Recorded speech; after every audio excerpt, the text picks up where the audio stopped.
All right, welcome to Hoops Tonight here at The Volume. Happy Friday, everybody. Hope all of you guys had a great week. We are continuing our player rankings today with number 7 as well as number 6, and then we'll get into some of the arguments from the comments at the tail end of the show. You guys know the drill. Before we get started, subscribe to the Hoops Tonight YouTube channel so you don't miss any more of our videos. Follow me on Twitter at _JasonLT so you guys don't miss show announcements. Don't forget about our podcast feed, wherever you get your podcasts under Hoops Tonight. Don't forget, it's helpful if you leave a rating and a review on that front. And last but not least, keep dropping mailbag questions in the YouTube comments if you disagree with the ranking.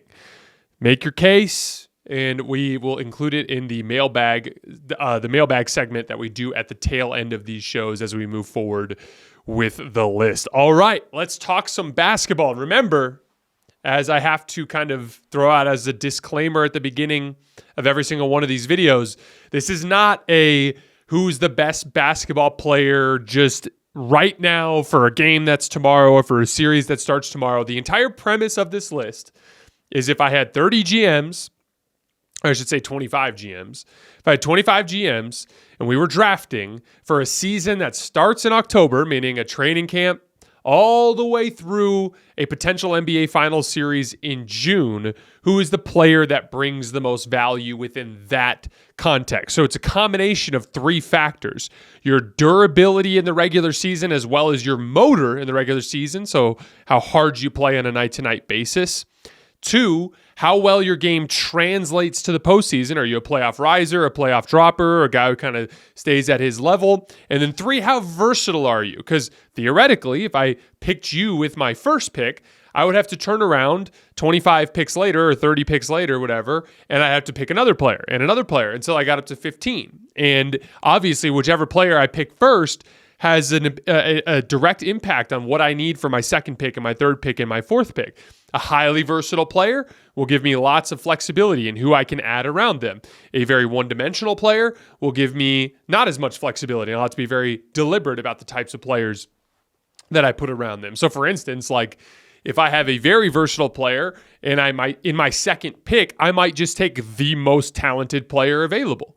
Whereas if I had a limited player in terms of versatility and my second pick came around, I might have to pass on the most talented guy to find a guy that fits better with the specific style that he wants to play. So again, that's the criteria for this list. I just have to keep throwing it out just so that we don't have any confusion in terms of like where these guys are ranked. Like both of these guys today are guys that I would have lower on this list for a playoff series that starts tomorrow. But that's not how this particular list is working. All right, so without any further ado, number 7, Jayson Tatum. Last year, 74 games played, 26.9 points per game, 8.1 rebounds, 4.9 assists, a slight dip in usage. He went down from a little over 32% usage percentage to 30.2%. It's actually his lowest usage rate since 2020, to be expected with the influx of Drew Holiday as well as Kristaps Porzingis and just Jaylen Brown improving as a ball handler. So just a lot more sharing the load. So it makes sense that his usage would dip. He had a very specific offensive role on this team, which we'll get more into later. He had 1.6 stocks per game, shooting splits 47% from the field, 38% from 3, 83% from the line, which amounts to 55% in effective field goal percentage, and 60% in true shooting percentage. For the first time in his career, he's had 2 seasons in a row over 60% true shooting. His shooting stats per synergy, he got 1.05 points per jump shot, excellent off the catch, 1.23 points per shot when he's shooting off the catch. Far more efficient when he's open, though, which I thought was interesting. 1.43 points per shot when he was unguarded versus 1.11 when he was guarded. Now, that makes a lot of sense to me because, as we've talked a lot about, his shot has become very hitchy and like it's got a long load up and he really tucks that elbow in and it just kind of looks a little funky. And so like if he's got lots of time to set that whole routine up, it's going to go in at a high rate.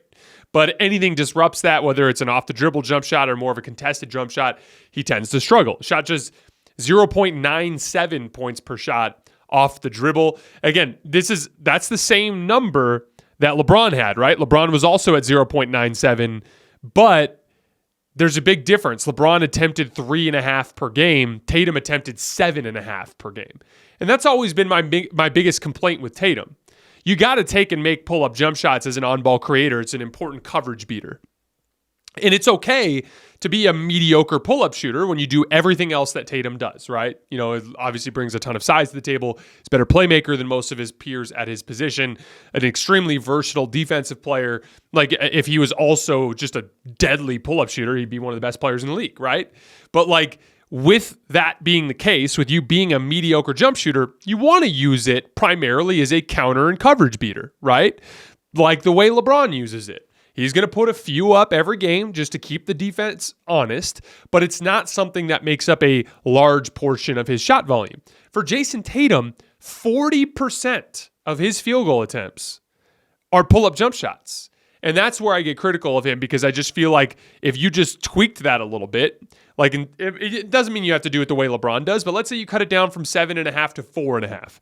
And those additional 3 attempts were like more aggressive off the catch threes, or more bully ball towards the basket. That could be something that bumps his efficiency up from 60% true shooting to 63% true shooting, and his scoring volume up. And that's one of those things that I'd like to see him address. But there's another version of this where Tatum is playing the long game, and maybe he's betting on, like, now he's bad at it, but maybe 5 years from now when he's in his early 30s, it's a huge part of his game. And maybe that'll all work out, and then that's what we'll look back at this as. But at this point in time, we're on a several-year run here where Tatum is going very high volume on pull-up jump shots without making them above a point per shot, which I think is where you got to be over a point per shot to be taking them as often as Tatum does. Did get 1.05 points per face-up jumpers, those like jab step jumpers in ISO. He took 165 of them too last year, which is over 2 per game. I thought that was interesting. Shot 40% on floaters, albeit on low volume, and 63% at the rim. Now that's a little, like, anything over 60% is good, but it's a little disappointing for a player as big and strong as he is. Like, if you look at his peers around the league, like LeBron, 67%, Kawhi, 72%, Luka, 71%, KD, 72%, Tatum, 63%. Obviously, I think he should be closer up into that 67, 68%. The main reason there, I think, is he just is always sticking his arms out, looking to draw fouls. When he's going up to the basket, he's losing all of his strength. It's a simple question of torque, right? Like, if you're coming up through your power line, you can weather contact more. But if you have your arms out, there's just more torque there for the defender to pull on, and you lose that momentum going up to the basket where you start to miss shots. Play type data. 1.10 points per pick and roll, which is excellent. That's in the 87th percentile on 726 possessions.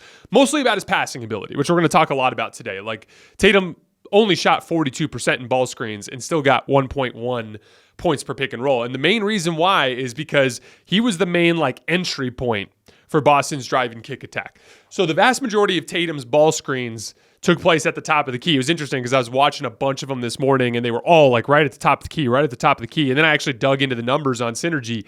85% of Tatum's ball screens are run directly from the top of the key. So he doesn't run left side pick and roll. He doesn't run right side pick and roll. He runs most of his pick and roll right in the middle of the floor.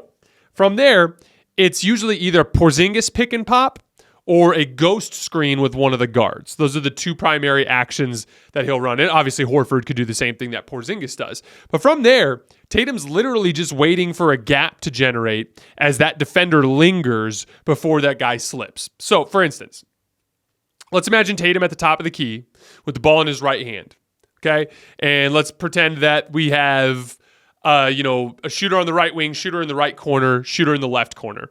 And Porzingis is going to come set it for Tatum, and he's going to slip to the left wing where there's a vacancy. So as he sets that screen, Tatum's going to come off, and as he's coming off, in all likelihood, that defender is going to hedge or try to find an opportunity to step in and stop, to try to step in and stop Jayson Tatum from turning the corner, right? Same thing applies to a guard. Let's say Derek White sets the screen.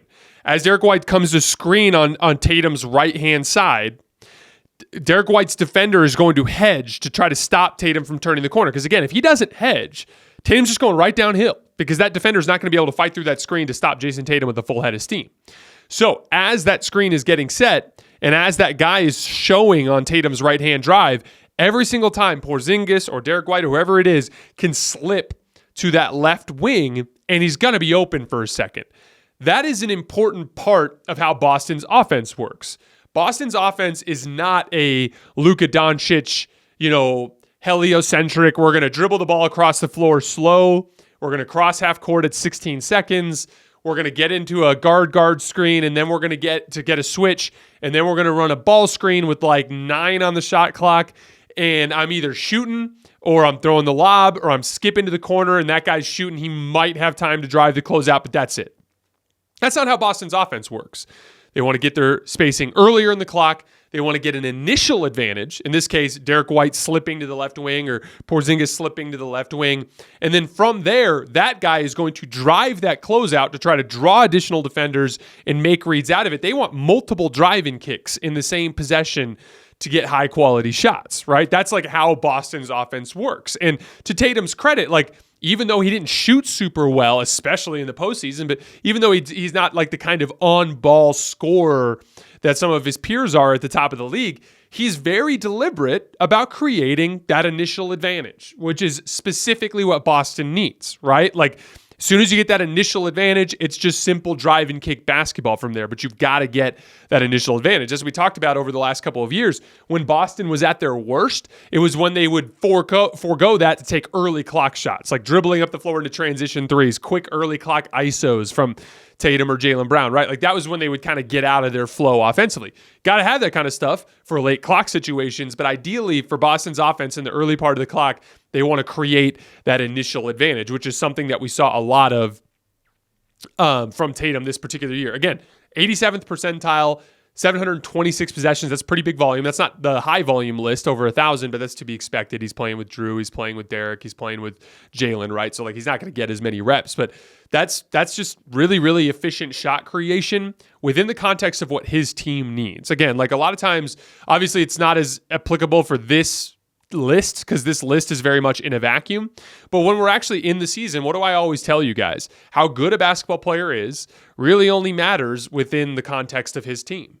So like, is Jamal Murray as good of a 2-guard as some of the other 2-guards around the league? No, but within the context of Denver, his ability to hit pull-up jump shots is profoundly valuable as a ceiling raiser for that team. Same goes for Tatum. Can I pick Jayson Tatum up and drop him in Dallas and have him be as good of a shot creator as Luka Doncic? Hell no, right? But within the context of Boston, where you just need him to create that initial advantage so that their super talented off-ball players can capitalize on that advantage through drive and kick, he's actually one of the more valuable shot creators in the league. And so again, doesn't apply as much to this list, but within the context of Boston, that's what makes Tatum so impactful. He's the key that unlocks their defense, and he's the guy that initially creates the advantage for them on the offensive end of the floor.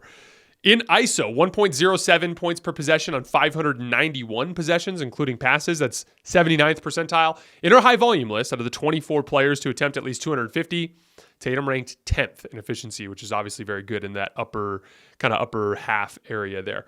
Post-ups, 238 possessions, 247 points, 1.04 points per possession, slightly above average. That's in the 54th percentile. Again, Tatum was a very efficient shot creator in the Boston offense for several reasons. One, he took 8 threes a game. And as we talked about earlier, the off-the-catch ones, he was hitting at a high rate. He also took 7 free throws a game. So despite the fact that he took 8 inefficient pull-up jump shots a game, he still got to 60% true shooting because the rest of Tatum's shot diet outside of those pull-up jump shots are more efficient shots, catch and shoot threes, stuff that's more towards the rim. And that's why I keep saying, like, if he could somehow just take, like, literally go from 7.5, 8 pull-up jump shots a game to, like, 4, then that's where he could just get up into that, like, true super-duper star efficiency where he's getting 30 points a game on, like, 62, 63% true shooting, the way that his peers at the top of the league do. The biggest part of it, though, as I mentioned, was just he has a really good understanding of his role in the Boston offense, creating that initial advantage with easy 2-man game or 3-man game, whether it's out of a horn set.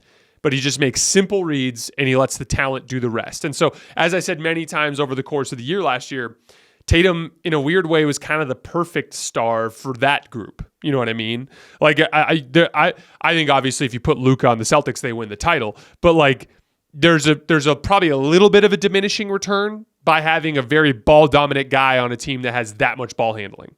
Whereas Tatum's, like, to his credit, very, very, very willing to just do what the team needs him to do.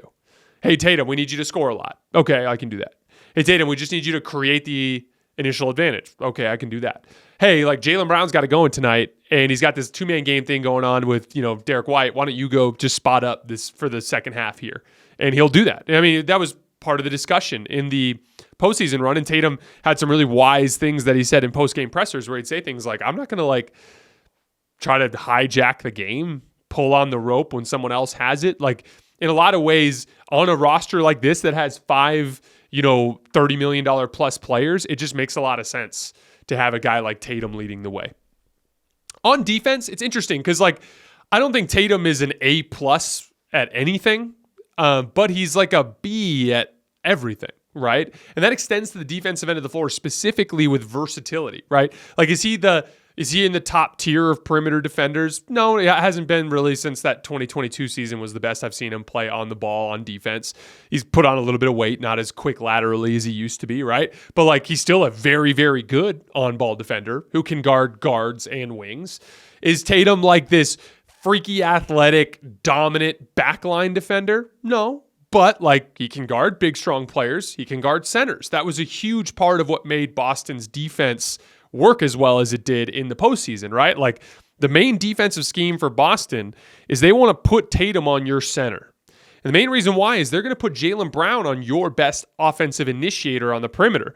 That way, any 1-5 pick and roll or 2-5 pick and roll, whoever your star is, any pick and roll with their center and their main ball handler, Tatum and Brown are just going to switch. And that's another piece of Jaylen Brown's defensive versatility, that he can guard centers as well, right? But then from there, that gives Boston the flexibility to look over your roster and be like, that dude's the worst above the break shooter. So I'm going to put our center on him. That way, if he goes and stands in the corner, it's an easy rotation, right? Tatum's under the rim guarding the center. You're basically like the low man.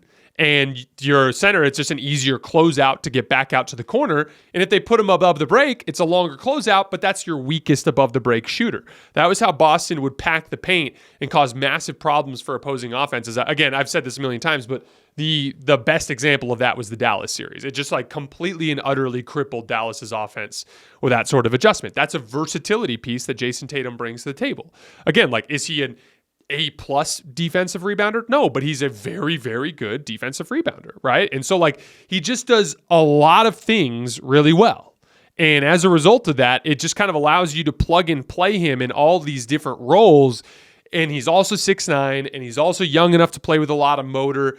There is, we're going to get more to this in a little bit, but Tatum's floor is extraordinarily high compared to the other guys on this particular list. Now, the playoff run was bizarre, right? Shot below 50% in 16 of the 19 games.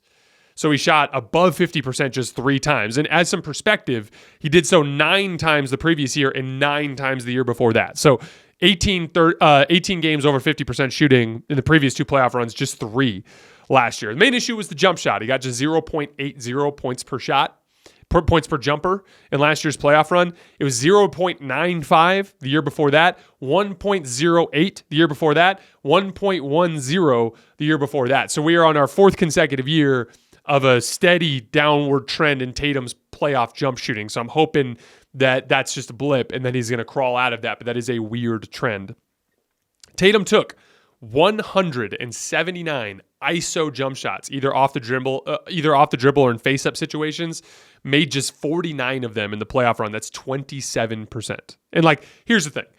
Do I think that Jayson Tatum settles for too many bad pull-up jump shots? Yes, we've talked about that a lot in this show. But I also think that this is just a slump. I think it's just temporary. I think he'll eventually work his way through this issue, and I think he'll get back to form.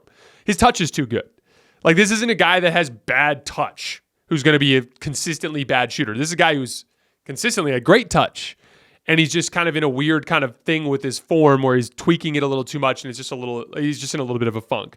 But especially after it reached a crescendo of embarrassing shooting in the Olympics, I think if I remember correctly, he went 0 for 16 on jump shots in the Olympic qualifiers, the Olympic exhibitions as well as the actual Olympic tournament. So it hit its the absolute peak of Tatum's slump in that Olympic run.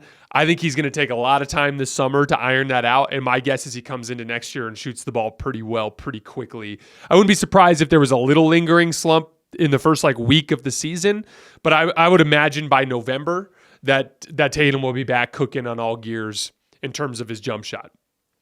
In summary, Tatum's ceiling isn't nearly as high as his peers at the top of the league. As I mentioned earlier, he doesn't really have like an A-plus trait. Like every other guy has an A-plus trait. Like Jokic is an A-plus playmaker, A-plus post scorer. Luka Doncic, A-plus perimeter initiator, right? Like Giannis Antetokounmpo, A-plus athlete with A-plus rim pressure, A-plus defensive impact. Shai Gilgeous-Alexander, like A-plus perimeter initiation, right? Anthony Davis, A-plus defensive player. You know, all these guys have like A-plus traits. Tatum doesn't really have one of those. Like doesn't have an elite first step, and so he can't consistently get to the rim or finish there at a super high rate. He's a good passer, but he's not a great passer. He's a good shooter, but he's not a great shooter, and he specifically struggles anything that's not like off the catch. So like it's just one of those things where like that's going to limit his ceiling in a lot of ways, right? But his floor is probably the highest out of any player on this top 11 except for Jokic. Jokic is the one guy, I think, who, especially because he's kind of a ground-bound player to begin with, that even when he gives somewhat inconsistent effort, his overall impact is just so high. But like other than Jokic, I think Tatum has the highest floor on this list. He consistently plays hard, especially on defense, and he's versatile enough to fill a variety of roles on both ends of the floor, gives you a ton of flexibility when you're building a roster around him. He's a safe bet for at least 27 points per game on at least 60% true shooting because he takes a lot of threes and he gets to the foul line a lot. And like he takes and misses a bunch of bad shots, and it just doesn't matter because he takes so many threes and because he has the ability to get to the foul line the way he does. And then, as I mentioned earlier, he's very willing to embrace different types of roles offensively, being a volume scorer, being an advantage creator, being more of like a spot-up guy if he needs to, right? So, like, here's the thing. When we get to May/June and everyone is healthy, like Tatum's probably last out of these 11 guys, if not second to last. Like, he's in that 9, 10, 11 area in terms of like everyone's healthy, the shit's on the line tomorrow.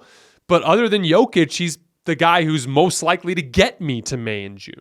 And that's an important part of this journey, especially when there are as many talented teams in the league. You can book him for 70-plus games. You can book him for 27, 8, and 5 on 60% true shooting with elite, versatile defense. Nobody else in this tier is as safe a bet in terms of pure availability and production. Even Giannis has become a health question mark. Even the young guards like Shai or Ant, they can't impact the game defensively the way that Tatum does. That makes Tatum an excellent foundational piece despite his shortcomings. That's why I have him at number 7.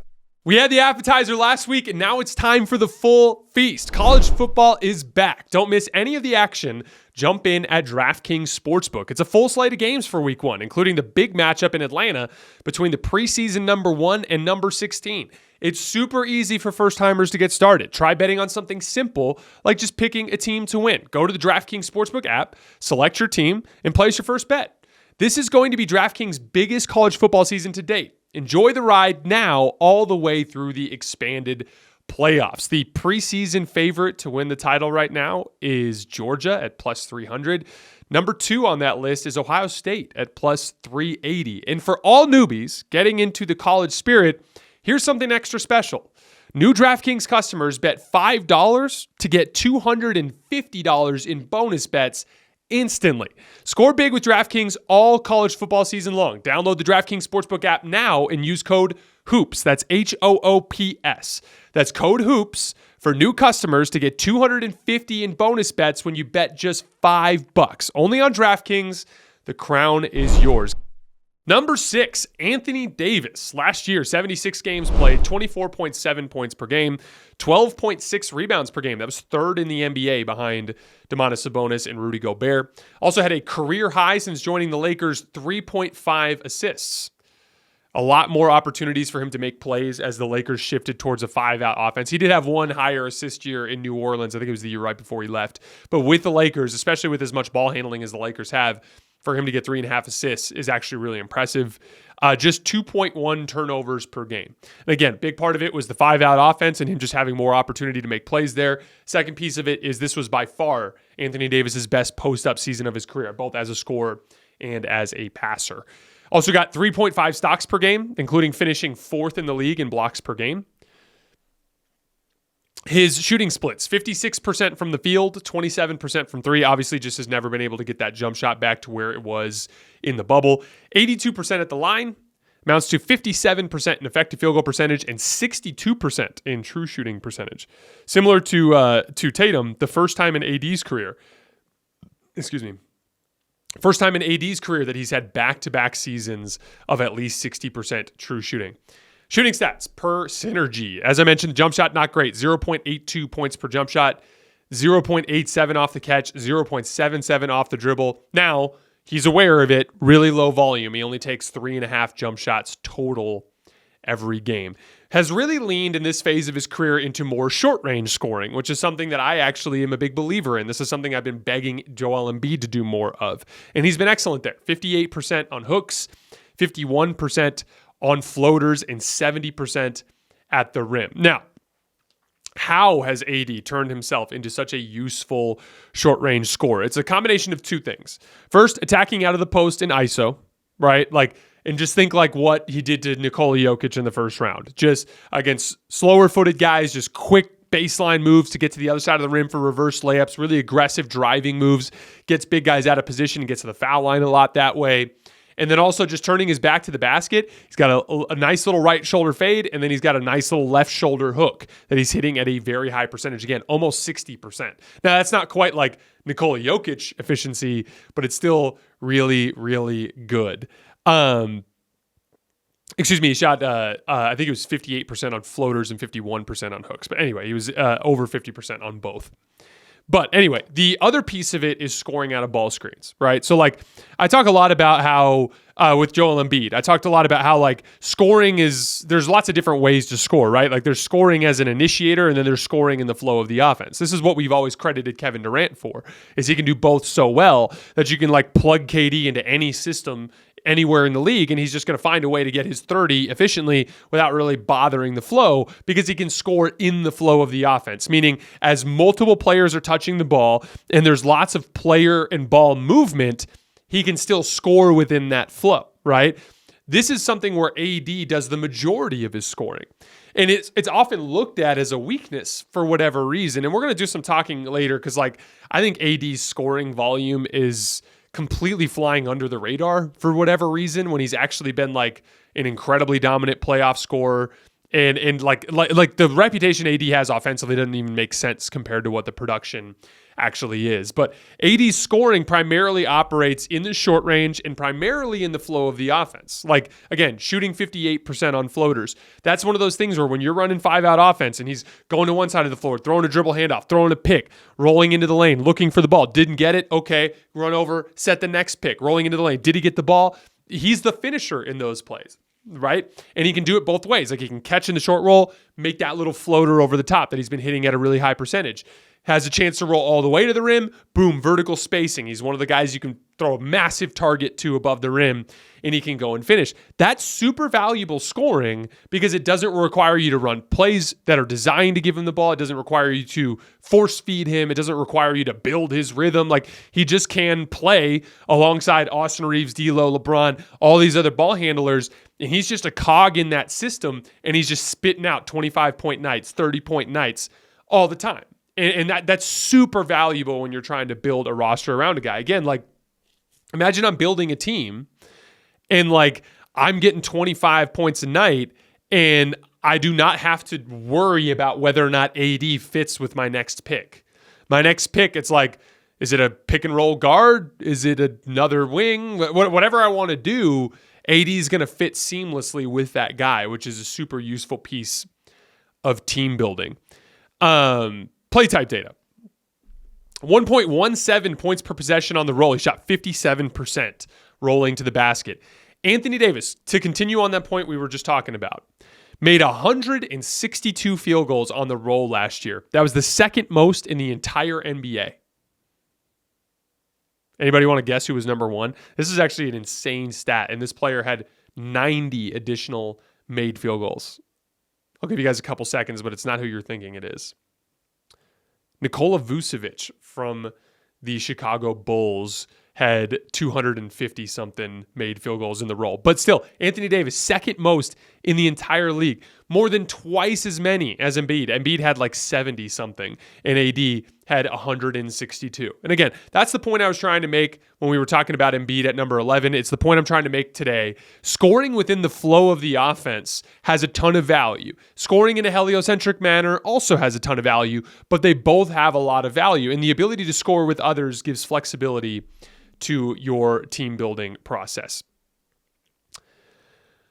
107 offensive rebound putbacks. That was the second most in the entire NBA. Rudy Gobert was number one with 110. So again, just garbage time buckets. He's giving you more than one additional bucket a night just on a missed shot that someone else misses. He's just grabbing and putting it back into the basket. But he also had a very good individual shot creation season. It was the best of Anthony Davis's career. And this is a big part of why I put him higher on this list.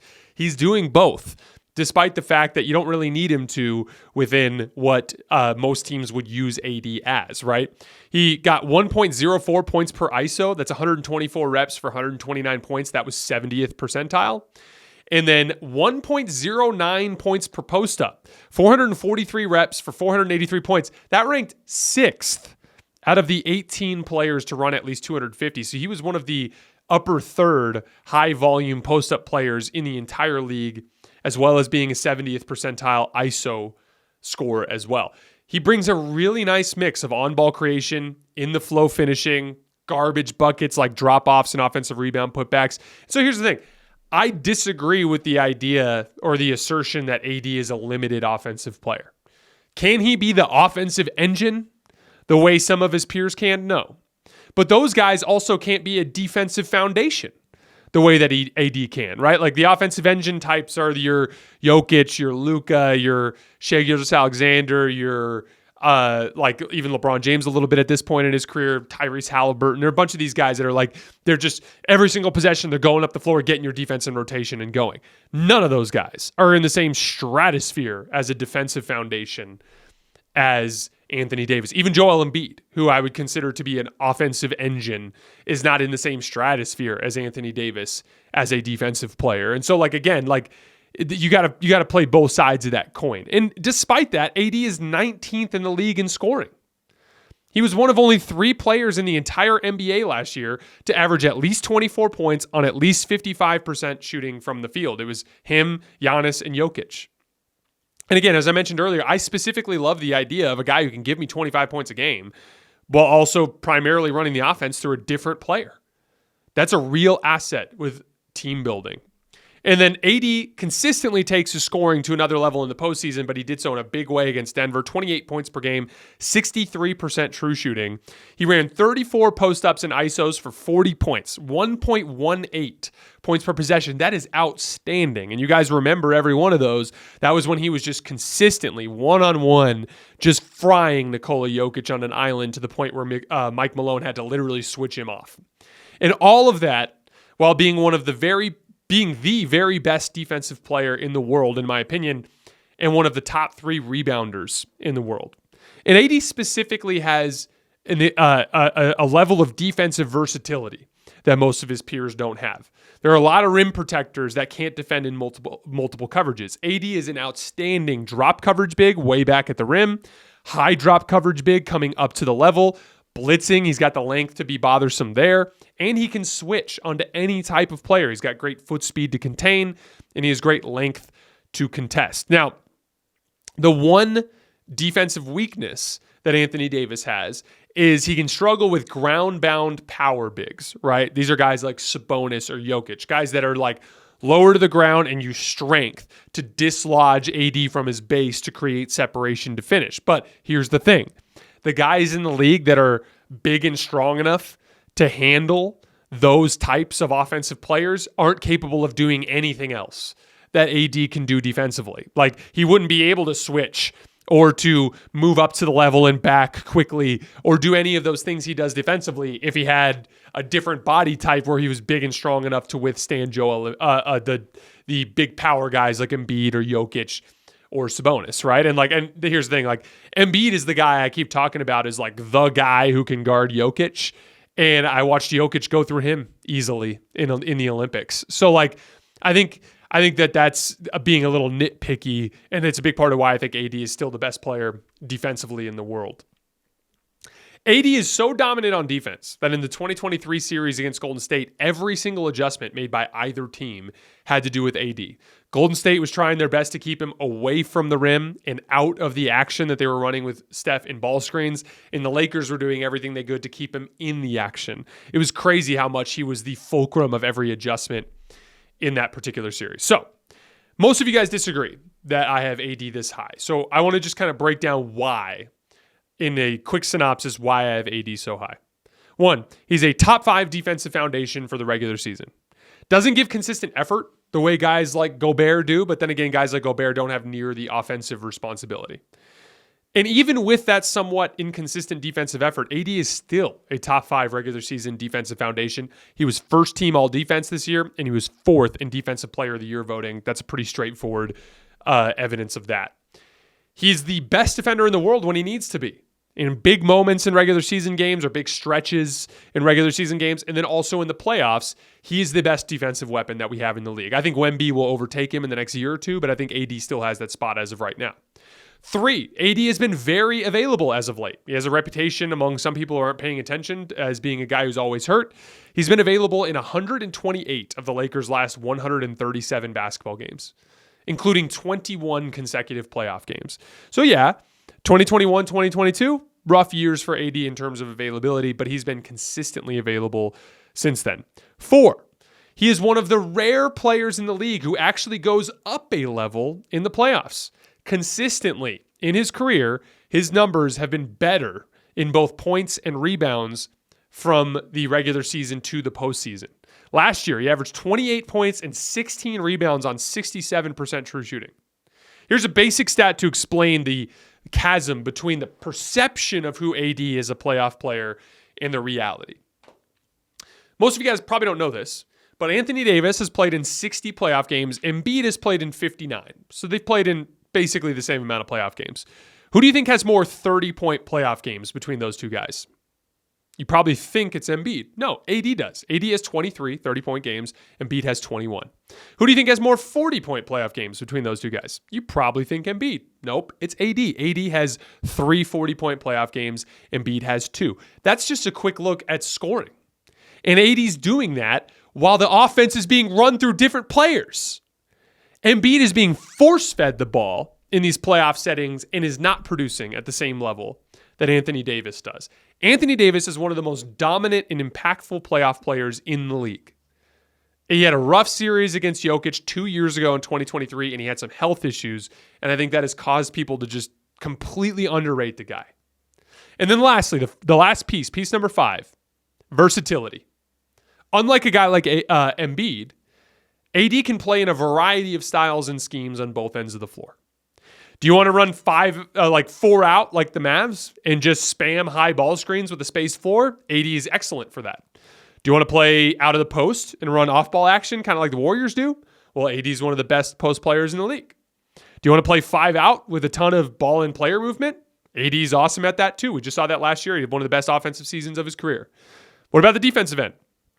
You want to run deep drop coverage because you have excellent point of attack guys? He's your guy. You want to run high drop because you can struggle at the point of attack? AD's your guy. He does a lot of that with the Lakers, right? Do you want to have a blitz look or like a zone look? Well, AD can do both really well. Do you want to have a switching look? AD's one of the best switching defenders in the world. So he fits the criteria from my list very well. I will concede that his weakest category is that regular season availability piece, but he's been available in the regular season over the past year and a half. And so like in the first area, which is like regular season availability and impact, AD's been strong in that area as of late. The second category, playoff translatability. I think he's one of the best playoff performers in the league. And he's uniquely one of the guys who actually goes up a level in that setting. Game becomes more physical, more rock fights. AD is more valuable.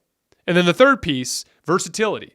As if I draft Anthony Davis, the world is completely open to me in terms of players that I can draft with that second pick, whereas I have some limitations if I pick some different players. He is a highly versatile player who is easy for a GM to build around.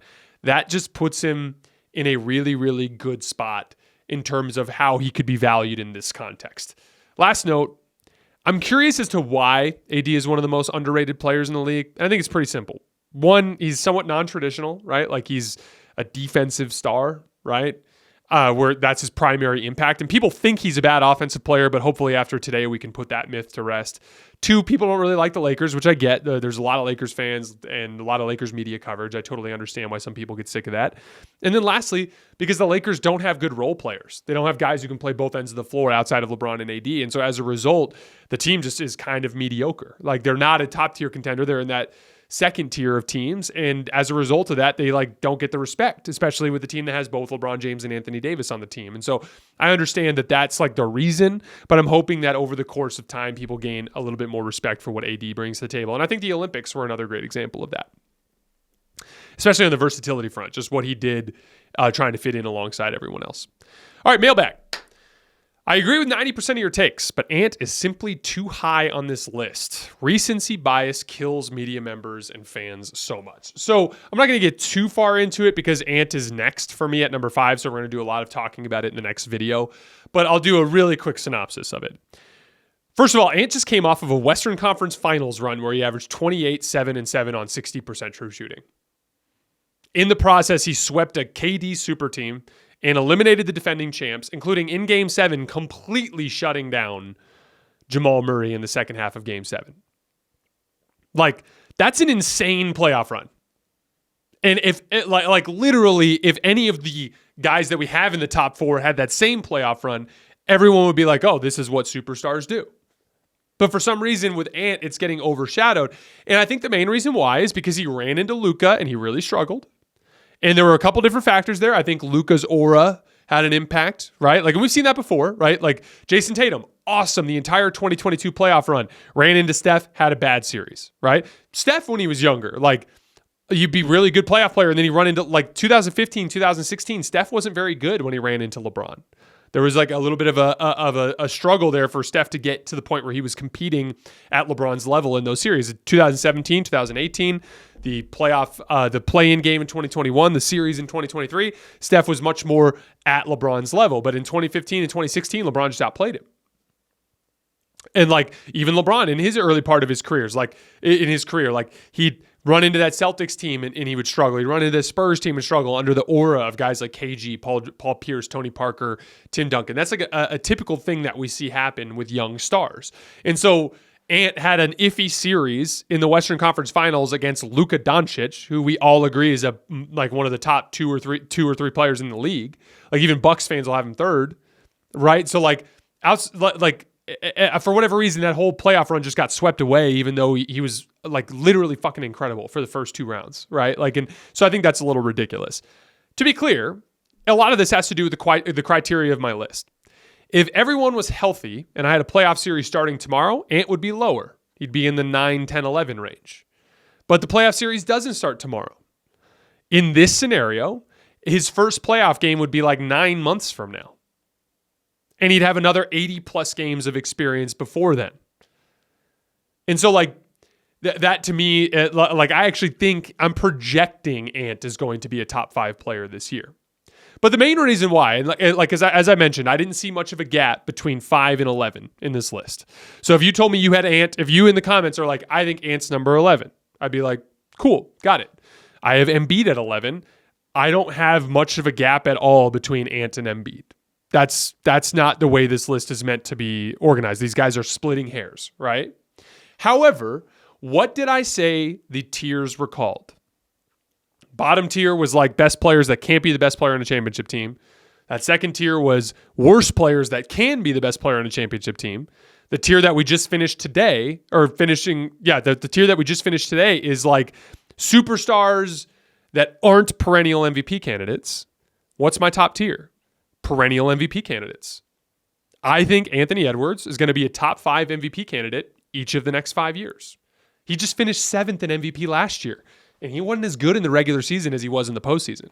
If Ant played the way he did in the postseason, in the regular season, he would have probably finished 2nd or 3rd in MVP. That's the thing. It's the cutoff. The tier cutoff was perennial MVP candidates. That automatically put Ant in at number 5 for me because that's the way my tiers worked. Now, here's the thing. Let's talk about it. Out of all those players, so Ant, AD, Tatum, LeBron, KD, Steph, Embiid, right? Did I get that right? Yeah, I think so. So that's our 7 guys. Let's talk about them. Is Embiid going to be an MVP candidate next year? I don't think so because of load management, right? Anthony Davis, I think he has a shot, but I don't think the Lakers are good enough. And AD, one of the issues is he doesn't play as hard consistently in the regular season as some of his peers, so I don't think AD would get it. Is it Jayson Tatum? I don't think he's good enough, and I don't think his team is good enough. Tatum has just one top 5 MVP finish in his entire career. Is it KD? No, he's too old. LeBron? No, he's too old. Steph? No, he's too old. So that's really it. Like, of all those guys, who is most likely to be a top 5 MVP candidate each of the next 5 years, it's obviously Ant. I think he'll finish 3rd or 4th in MVP next year. So, like, for me, like, that just was the cutoff, was Ant's a perennial MVP candidate. Now, within the context of the totality of the criteria, I want to wait to break that down until we get to the show on Monday, and we will go into detail, because the other thing, too, is, like, he's a freaky athlete, and he plays super hard. He played 79 games last year and 79 games the year before that. So, like, you can book Edwards for 80 games and MVP level production. That's a huge value add. And then the guy that everyone thinks is a bad playoff player, the guy that I'm ranking like 9, 10, 11 in terms of like for a series that start tomorrow, just averaged 28, 7, and 7 on 60% true shooting in a Western Conference Finals run. So, like, I get it. I know people are lower on Ant than I am. And to be clear, I'm not basing this on last year. I am projecting. I think Ant is going to be the 5th best foundational piece of a franchise for an entire season this coming year. That's the way that is supposed to work. But again, we'll get much more into that as we head into next week. I think there should be something said about players like Giannis, AD, and Tatum, who are elite defenders but also manage to put up 25 to 30 points per game while being the focal points of their respective teams' offenses. Yes, their offense may be inconsistent at times and not as flashy, but aside from a few brutal series, they've been always elite two-way playoff performers. Totally agree. And by the way, that's why I have all those guys ahead of the older guys like KD, LeBron, and Steph, even though those guys are better for a playoff series. It's all about like just overall two-way impact over an 82-game context. It's just a comment I'm going to read. I don't have any response, but it's just a comment that I thought made an interesting point about Tatum. I've got to say, I appreciate hearing all the Tatum defending. I've always loved the show, but as a Celtics fan, there have been a few times where I was really disappointed with how often you pointed out his flaws and how rarely you give him credit for what he did right. Don't get me wrong, in no way am I saying that pointing out Tatum's flaws wasn't all unwarranted. He does have flaws, and I'll be the first one to tell you night to night, Tatum can look like one of the best players in the league, and then other days he can have days where he smokes 4 or 5 easy layups. But even on those off nights, he finds ways to impact the game in big ways. However, over the course of this last postseason, I was very encouraged by Tatum because even with the massive shooting slump he was impacting the game in every other way. He intentionally got switches onto Luka, drove right past him, forcing someone to come help, leading to wide open kick-out passes. I just wanted to take the time to give you credit for being upfront and unbiased, even when you've said you don't necessarily love Tatum's game. From time to time, you still give him his credit and came to his defense against players those of us who have watched on the channel for a long time know you love and root for. So I just wanted to be sure you know as a basketball fan that I appreciate the objectivity. And as I said in the comment on the last video, he was absolutely right. There's one thing we can all agree on. It's about the basketball. Love the show. Thank you so much for the kind words and the support. And I totally agree about your breakdown of Tatum and the way that he is discussed. And I know that I've been a little too negative with him over the course of the last year. The big thing is, like, and I was actually tweeting about this morning, like, it's interesting. He's a 26-year-old superstar, like in the heart of his prime, who's in like a massive slump. Like he went from having everything we just talked about in the playoffs to like going 0 for 16 on jump shots in the Olympics and getting benched. Like, it's just interesting. It's an interesting story, and that's why we've been talking about it a lot. And like, there's something to be said about like consistent success is boring, right? And that's something I try to fight against, but it's kind of natural that it comes out, and I just have to do a better job. AD is a proven number 2 guy. How can he be above Braun when Braun leads them in all the high leverage moments, runs the offense, and still outscores AD per game in the regular season and playoffs? First of all, AD could absolutely win on his own with the right roster. I mean, we just saw Tatum win. I think the Celtics would still win the title if they had AD. I actually think they'd be a little better with AD than if they had Tatum. The main reason why is I think if you gave me Jaylen Brown, Anthony Davis, Derek White, Drew Holiday, like if you gave me that type of defensive foundation, I think they'd be the best. I think they'd be one of the greatest defenses of all time.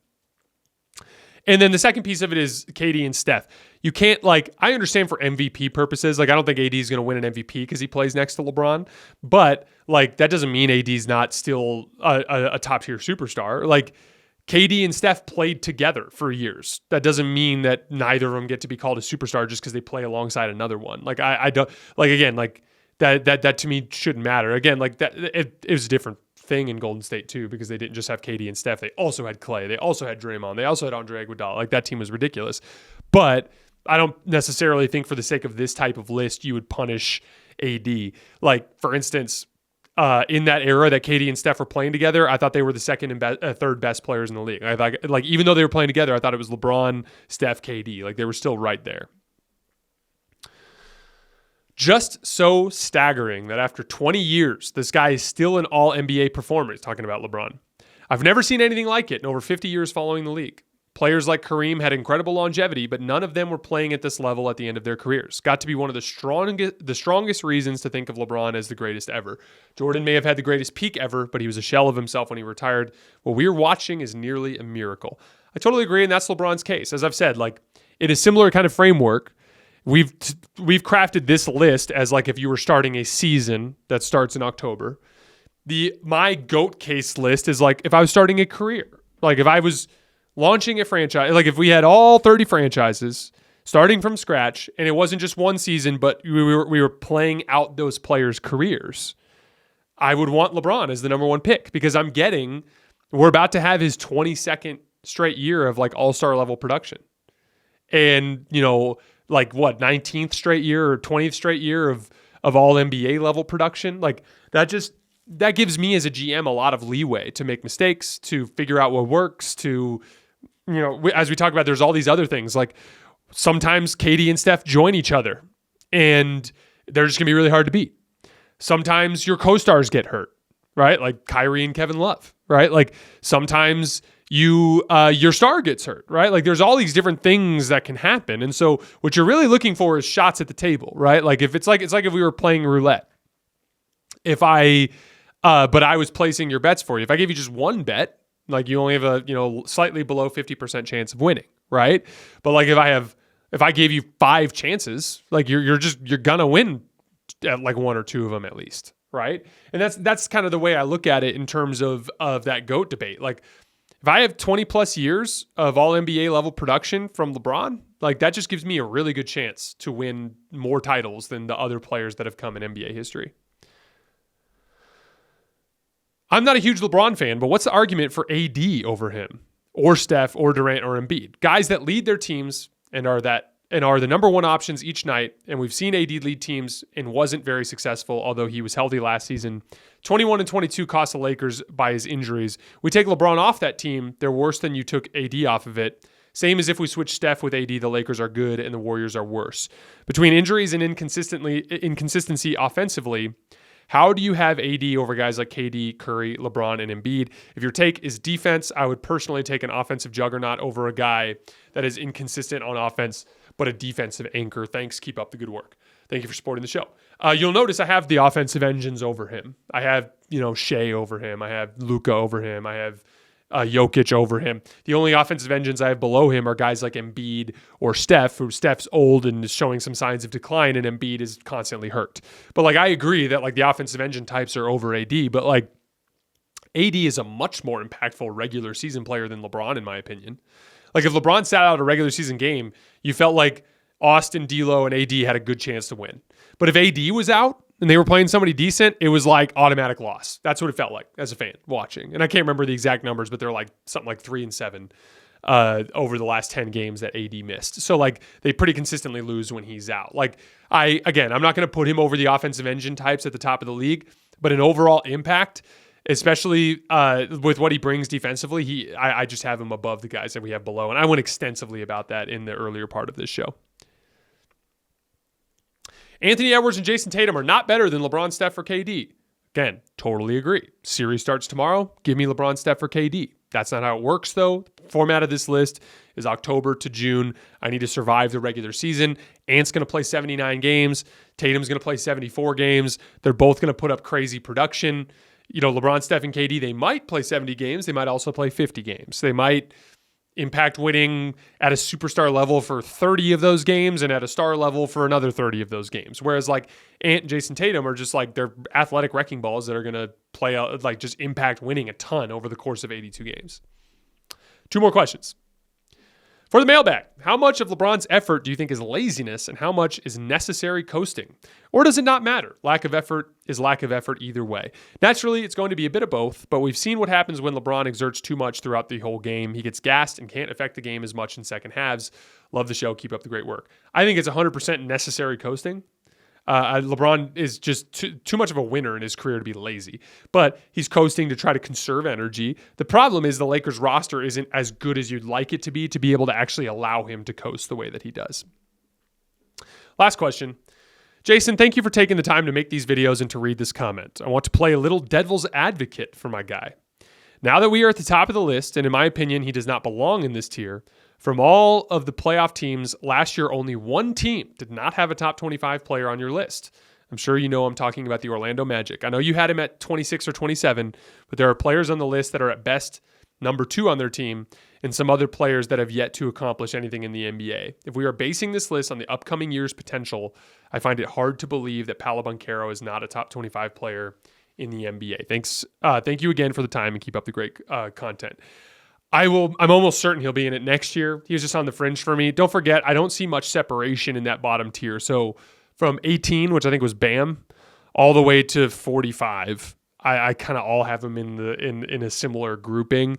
I think you could make a case for Paul George to be on this list. You can make a case for James Harden to be on this list. You can make a case for Trae Young to be on this list. You can make a case for Paolo Banchero to be on this list. A bunch of different guys that we can look at there. I'm a huge fan of Paolo. Thought he had incredibly impressive first-round playoff series. The Magic are going to be a team we cover very closely this year.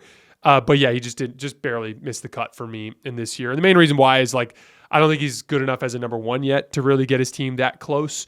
The jump shooting and kind of just overall half-court decision-making piece just has a long way to go. But I'm a huge believer in Paolo. I remember we got in a big debate, me and Sam Vecini, and he's a big Franz Wagner guy, and I'm a big Paolo guy. And that's kind of where him and I disagree is he thinks Franz is going to be the best player in the long run. I think Paolo is going to be really excited to see how that all shakes out though, especially now that we add KCP into the mix as a real veteran 2 guard. All right, guys, that's all I have for today and for the weekend. We will be back starting with number 5 and number 4 next Monday. As always, I appreciate you guys and we will see you then.